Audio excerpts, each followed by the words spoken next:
For years, I've been telling people stress makes you sick. It increases the risk of everything from the common cold to cardiovascular disease. I've turned stress into the enemy. But I've changed my mind about stress. And today, I want to change yours.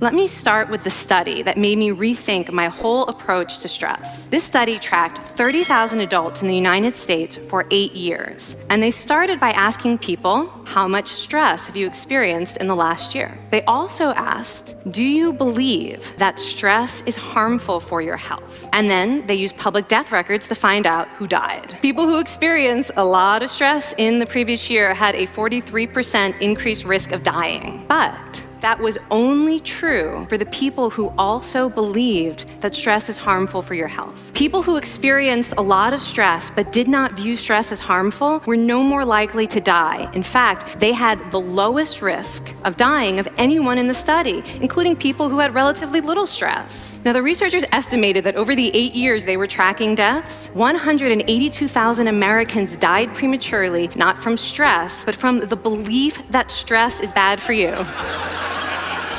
That is over 20,000 deaths a year. Now, if that estimate is correct, that would make believing stress is bad for you the 15th largest cause of death in the United States last year, killing more people than skin cancer, HIV, AIDS, and homicide. You can see why this study freaked me out. Here I've been spending so much energy telling people stress is bad for your health. So this study got me wondering, can changing how you think about stress make you healthier? And here the science says yes. When you change your mind about stress, you can change your body's response to stress. Now, to explain how this works, I want you all to pretend that you are participants in a study designed to stress you out. It's called the social stress test. You come into the laboratory and you're told you have to give a 5-minute impromptu speech on your personal weaknesses to a panel of expert evaluators sitting right in front of you. And to make sure you feel the pressure, there are bright lights and a camera in your face. And the evaluators have been trained to give you discouraging nonverbal feedback.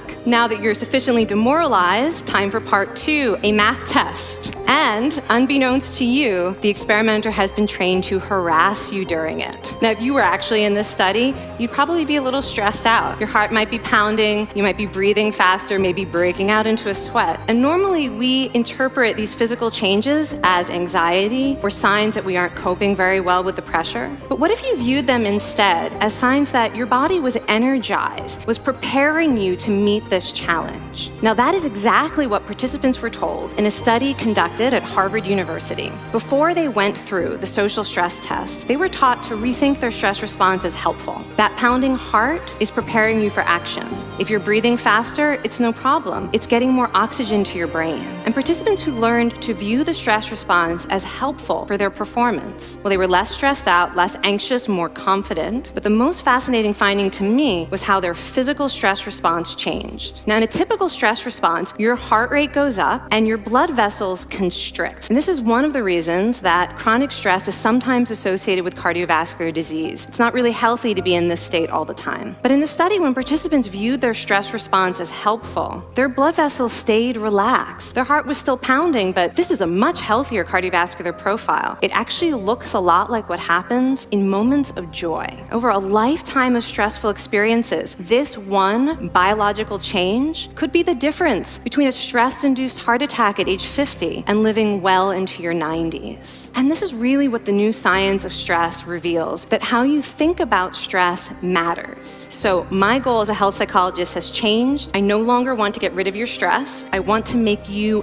better at stress. If you raised your hand and said you'd had a lot of stress in the last year, we could have saved your life. Because hopefully the next time your heart is pounding from stress, you're going to remember this talk and you're going to think to yourself, this is my body helping me rise to this challenge. And when you view stress in that way, your body believes you and your stress response becomes healthier.